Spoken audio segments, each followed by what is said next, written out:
All right, thanks, guys. The Lakers take on the Thunder, and that's going to be an 8 o'clock Eastern tip-off in Oklahoma City. The Thunder, minus 12.5. No line on the total as of yet. Tyson Chandler's out for the Lakers. Kyle Kuzma is questionable for Los Angeles as well. The Lakers have won just 14 out of 39 straight up away from home this year. They've also covered in just 17 of those ball games. They rank 29th from the stripe, 24th in road points allowed, and 26th in road defensive rebounding. Now OKC on the other side, they're 24 and 14 straight up on their home court. They rank third in offensive rebounding. They're also putting up 114 points per contest on average. Seems like a no-brainer to me. I'm going to purchase the half a point, slide it down, and take OKC minus 12. Getting the job done against the number. Like I said, no line on the total as of yet. I'll go ahead and predict a final score. We'll go 119 to 106 OKC. All right, before we go ahead and move on, just want to take a quick timeout and welcome you to the show. Got some lines of personal leans out for NBA. College basketball, it's either the NIT or the CBD or the C. I don't know what the tournament's called. They got a bunch of them now. So we have NBA, college basketball, NHL, and Major League Baseball. We got a full slate here today, guys. But before we go ahead and proceed, just want to quickly remind you to check me out on my website. It is patreon.com/BrockPage. It is the first of the month.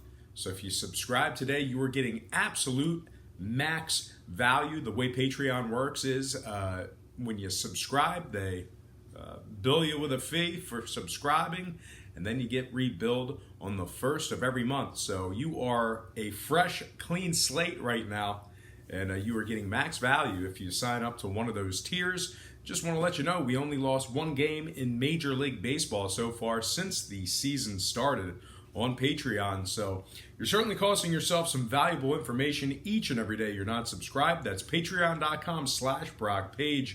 Link for that website is in the description section below. And there's plenty of free content there as well. So once again, please feel free to visit me at patreon.com/BrockPage. And if you're a current patron of mine and you're watching me right now, I simply cannot thank you enough. You most certainly make it all worth it. Let's go ahead and hop back into some more free lines and personal leans right here on YouTube. All starts Eastern Standard Time. And on deck, we have the Atlanta Hawks taking on the Spurs. 8:30 Eastern tip-off in San Antonio. The Spurs are minus 9.5, total 229. Dedmon has been ruled out for the season for Atlanta. Prince is doubtful, and Collins is doubtful for the Hawks as well. Atlanta's ranking 21st in road offensive field goal percentage. They also rank 23rd from the stripe away from home. And they rank dead last in points allowed. They're giving up 119 per contest. One more thing to note about Atlanta, they are 26th in defensive field goal percentage. Their opponents are shooting 47% from the field on average in that category there. Now, total-wise, we're looking at a San Antonio team who ranks second in field goal percentage. They're shooting 48% from the field in that category there. They also rank first in three-point shooting on average, and they are first from the stripe as well. I'm going to once again purchase the half a point, slide it down, and take San Antonio minus 9, getting the job done against the number. We're also going to go under the total of 229. So once again, San Antonio minus 9 and the under 229 in that matchup there. Next game, Houston, Sacramento, 10 o'clock Eastern tip-off in California. Houston open minus 5.5, total 228. And since those markets opened this one up, we're seeing movement both on the spread and the total. Spread down to minus 5, total down to 227. So once again, Houston open 5.5 down to minus 5, total open 228 down to 227. 68% of the consensus is leaning toward Houston, 80% shaded toward the over. Right now, the Kings are plus 175 on the money line. Green and Fareed are both out indefinitely for Houston. Meanwhile, on the Sacramento side, Marvin Bagley is listed as questionable with an illness. Hopefully it's not the mumps. Mumps outbreaks everywhere. But anyway, when it comes to the Sacramento team, they failed to cover in 5 out of their last 8. They're also just 1-9 straight up in their last 10, taking on Houston. If you're into historical trends, Sacramento ranks 27th from the stripe, 26th in points allowed. They also rank dead last in defensive rebounding.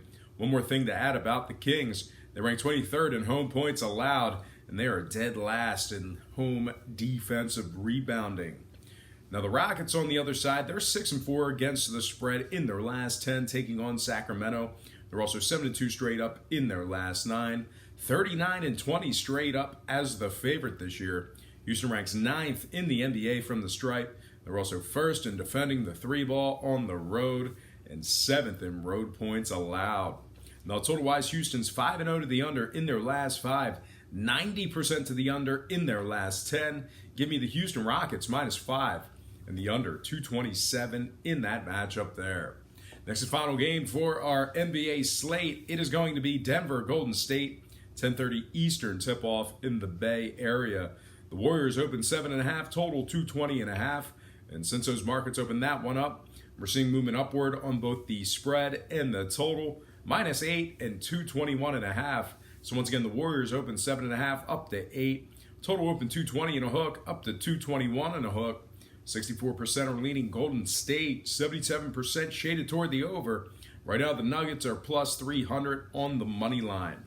Jamal Murray projected as questionable with an ankle injury for Denver. Meanwhile, on the Warriors side of things, Andre Iguodala is questionable for tonight's action. Now, Golden State 7-3 straight up in their last 10, 6-4 against the number in those 10 ball games. Golden State ranks 2nd in scoring on average per game. They also rank 1st in home field goal percentage. They're shooting 49% from the field in that category there. Golden State also ranks 3rd in three-point shooting. The Denver on their side of things, well, they're 20th in free throw percentage, 18th in road defensive field goal percentage, and 22nd in road offensive field goal percentage. They're 3-7 against the number in their last 10. I'm going to lean Golden State -8 in the over 221.5 in that matchup there. All right, let's go ahead and slide into some college basketball. And like I said, I'm confused as to whether it's the NIT, the CBT, the CIT, the CBD, cannabis oil. I don't know what it is, but we don't even have it queued up in the marquee here. But we're going to cover 2 games, beginning with Wichita State taking on Lipscomb. And that's going to be a 7 o'clock Eastern tip-off in that matchup there. Wichita State is -1, total open 153, down to 150.5. 56% of the consensus is leaning toward the Shockers. 53% is shaded toward the over. And right now, Lipscomb is +$1 on the money line. Now, if you like Lipscomb in this matchup here, you may not be in a bad spot. They're 22-8 against the spread overall for the year. They're covering 64% of their games away from home. They're also 14-4 straight up away from home as well. A couple more things to add. Lipscomb is 20-3 straight up as the favorite. So if that line flips, just know that Lipscomb has been very good when favored at 20-3 straight up in that category there. The thing that I do know, hypotheticals aside, is that Lipscomb is 7-1 straight up in their last 8, and they've successfully covered the number in 4 out of their last 5. Now, Wichita State on the other side, well, they've won outright just 8 out of 19 games as the official Vegas underdog. Should that line flip? So once again, Wichita State just 8-11 straight up as the underdog this year. So keep that in mind if that line ends up flipping. Total-wise, Wichita just 6 out of their last 18 away from home got over the total. Just 6-12 to the over away from home. Meanwhile, Lipscomb 5-9 to the over, taking on teams allowing 67 to 72 points per contest. Give me Lipscomb +1 and the over 150.5 in that matchup there. All right, next and final game for our short college slate. Two teams you're a little bit more familiar with, and they are very